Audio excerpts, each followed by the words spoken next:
Di sini saya akan menjelaskan aplikasi kendali mutu dan kendali biaya, di mana aplikasi kendali mutu dan biaya ini adalah sebagai kontrol rumah sakit terhadap pasien-pasien BPJS yang baik rawat jalan maupun dirawat inap. Saat pertama kali user login, ini ada disajikan ada grafik. Grafik ini menunjukkan grafik klaimnya rumah sakit. Ini adalah pertunjukan klaim. Nah, ini jumlah ini klaim rawat inap, misalkan ini ada jumlahnya berapa yang dirawat inap yang ditekan bulan ini. Nah, ini yang ada yang pending, misalkan ini ada yang klaim, ada yang pending. Nanti kita bisa lihat ini kenapa pendingnya, kita bisa lihat di sini juga untuk rawat jalan. Ini rawat jalan ada berapa, ini ada kebetulan ada 16.000 pasien yang ditagihkan di rawat jalan. Ini berdasarkan biayanya. Ini kan biaya yang diajukan, ini biaya yang tarif rumah sakitnya, biaya diajukannya sekian, yang biaya yang dibayarkannya sekian. Ini grafik ini untuk rawat inap yang kita akan ambil contoh yang tahun 2020. Ya, ini juga untuk rawat jalan di tahun 2020. Ini contoh bahwa rumah sakit itu penagihannya ada di sini. Ini terbridging ke Viclaim dan juga terbridging ke Inasi Bijis yang memang menjadi jantungnya rumah sakit dalam penagihan. Oke, di sini ada beberapa menu yang ada di sini. Ini konsul, di mana konsul dan ini akan muncul suara. Ya, konsul ini untuk disetujui, misalkan sekarang pasien pre-op akan dikonsulkan ke poli lain. Ini ada proses persetujuan di sini. Ya, kalau misalkan disetujui dengan SEP yang sama, berarti dia akan masuk hari itu juga masuk ke poli yang lain. Apabila misalkan dirasa ini harus dipindahkan ke SEP yang baru, berarti harus diajukan surat kontrol untuk besok. Ini juga ACC radiologi juga sama. Di sini akan ada ACC, ya, ACC bahwa di ini kan ini hari ini misalkan diperbolehkan tidak dia diagnosanya apa, ininya apa, ini apa sih namanya, si ini akan melihat ya ini apakah disetujui atau tidak di sini. Jadi ini untuk kontrol. Kalau memang biayanya tidak bisa di hari ini, digeser ke hari besok, kecuali yang memang itu sifatnya sito. Nah, ini juga riwayat ACC labnya ada di sini, ya, ACC radiologinya, ini lab rutin dan segala macam. Ini kita bisa kontrol semuanya. Ini juga sama ACC laboratorium.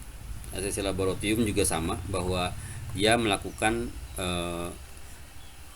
pengasesian laboratorium. Ini bisa dilihat ya, ini lab rutin. Nah, misalkan ini lab rutin ini di ACC-nya atau tidak, ini tinggal klik di sini nanti muncul yang di ACC, yang tidaknya di sini diklik. Nah, maksudnya gini, yang tidak di ACC mungkin diarahkan ke ini besok karena plafon tagihannya udah penuh, udah tidak bisa ditagihkan ke BPJS. Jadi juga ada riwayat ACC laboratorium. Di sini juga ada rujukan yang terbridging ke Viclaim. Ya, kita buat rujukannya lalu dikirim dibuat ini terbridging ke Viclaim. Di sini ada juga namanya rencana operasi, ya. Ini ada persetujuan juga, diajukan ke jaminan apakah memang ini ditolak atau misalkan rinciannya kita bisa lihat apa ininya. Lalu persetujuan operasinya kita bisa klik disetujui atau tidak atau digeser. Nah, di sini ada pembatasan biaya obat. Di sini adalah kita cek misalkan ruang Merak, misalkan kita cari pasien di Merak. Nah, di sini ada pembatasan. Nah, ini adalah pagu ini berlaku apabila si posisi Inasi Bijis ini udah di set. Oke, nanti kita coba set Inasi Bijis, kemudian pagunya dilihat berapa pagu yang harus diinikan, udah berapa persen. Ya, ini untuk instalasi rawat jalan, poli dan lain-lain. Nah, ini ada bridging rawat inap dan bridging rawat jalan. Nah, ini misalkan kita lakukan set claim. Nah, ini set claim ini dia akan membagi sesuai dengan kebutuhan groupingnya Inasi Bijis, ya. Misalkan kita ambil salah satu pasien contoh, misalkan pasien ini kita carikan, ya. ini harus ini dulu sama kasir. Ini kalau ada muncul misalkan pastikan data telah divalidasi oleh kasir, berarti ini harus dibayar di kasir BPJS-nya di set dulu bahwa ini udah benar, baru dimasukkan ke Inasi Bijis. Memang itu prosedurnya, dipastikan dulu semuanya. Kita ambil contoh pasien lain. Nah, ini kita pastikan, ambil di ini, kita langsung cari. Nah, dia akan kelihatan. Nah, di sini langsung kebagi. Ya. Jadi langsung masuk. Ini biaya 90, dia hanya totalnya hanya konsul ya, 90.000. Di sini ada konsultasi 90.000. Nanti kalau obat akan masuk ke obat. Kalau ini pada saat di save ini dia langsung masuk ke Inasi Bijis. Nah, Inasi Bijis ditambahkan kode ICD-nya ICD 9, ICD 10 dan siap untuk dilakukan klaim. Nah, selain itu di sini ada namanya pagu. Nah, pagu ini kita harus lihat ya. Kita lihat waktu tadi pasiennya yang dirawat. Kita lihat dulu pasien yang sedang dirawat yang mana. Di sini kita lihat pasien yang dirawat. Nah, ini nomor SEP-nya. Kita coba panggil nomor SEP-nya di sini. Nah, keluarlah ini. Nah, keluar sini ini adalah kita tinggal masukkan kode diagnosa ICD 10, ICD 9-nya, lalu lakukan pembatasan biaya, nanti akan menjadi pagu. Kita ambil contoh saja satu. Misalkan ini pasien kita ambil K00.6 lah misalkan. Ini kode ICD-nya. Ini tindakannya misalkan 89.31 ya. Tambah lagi misalkan ada satu lagi tindakan misalkan 20.1 gitu. Ini contoh saja, ini contoh. Lalu di sini lakukan pembatasan pasien pagu. Nah, ini hasilnya. Ini akan ini terbridging ke BPJS. Oke, ini berarti udah dibatasi. Kita lihat di pembatasan di sini ya, kita refresh ya.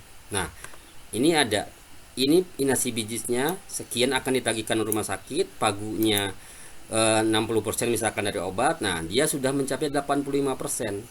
Nah, ini kalau misalkan sisanya dia sisa obat itu 271 gitu. Ini menjadi pagu, baru akan muncul, dia akan bergerak. Nanti pada saat obatnya itu sudah terbatasi, ya ini kecuali misalkan dari pimpinan akan tidak dibatasi, ya diklik saja di sini, tidak dibatasi. Dia akan larinya nanti ke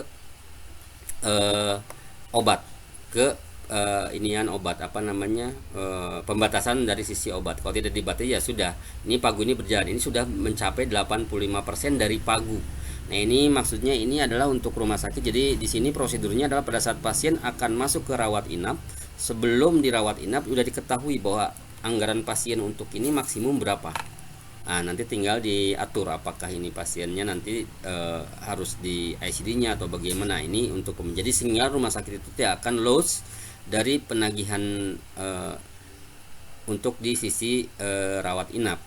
Nah, sehingga nanti di grafik di sini juga akan muncul antara imbang gitu, antara yang ditagihkan sama yang dikeluarkan layanan oleh rumah sakit.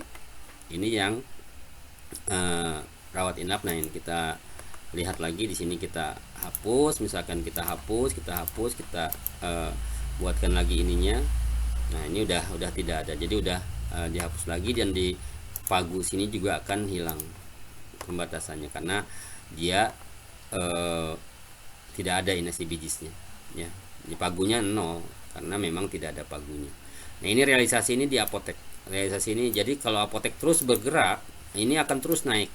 Ini akan membandingkan antara pagu, Inasi Bijis sama ini. Ini yang untuk pembatasan biayanya. Nah, sehingga di sini akan terlihat bahwa ini di sini nih akan terjadi kualitas penagihan BPJS dari rumah sakit ke BPJS. Ini kan ada yang jomplang, ini dari tagihan rumah sakit sekian tapi dibayarnya sekian. Tapi ada juga yang pengajuannya di bawah dibayarnya lebih tinggi, itu BPJS, cukup fair juga.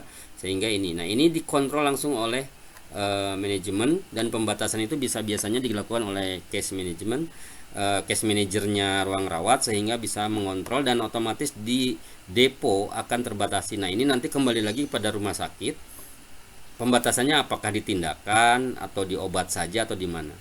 Nah, ini mungkin kendali mutu biaya ini yang kami miliki untuk pengendalian biaya rumah sakit. Terima kasih.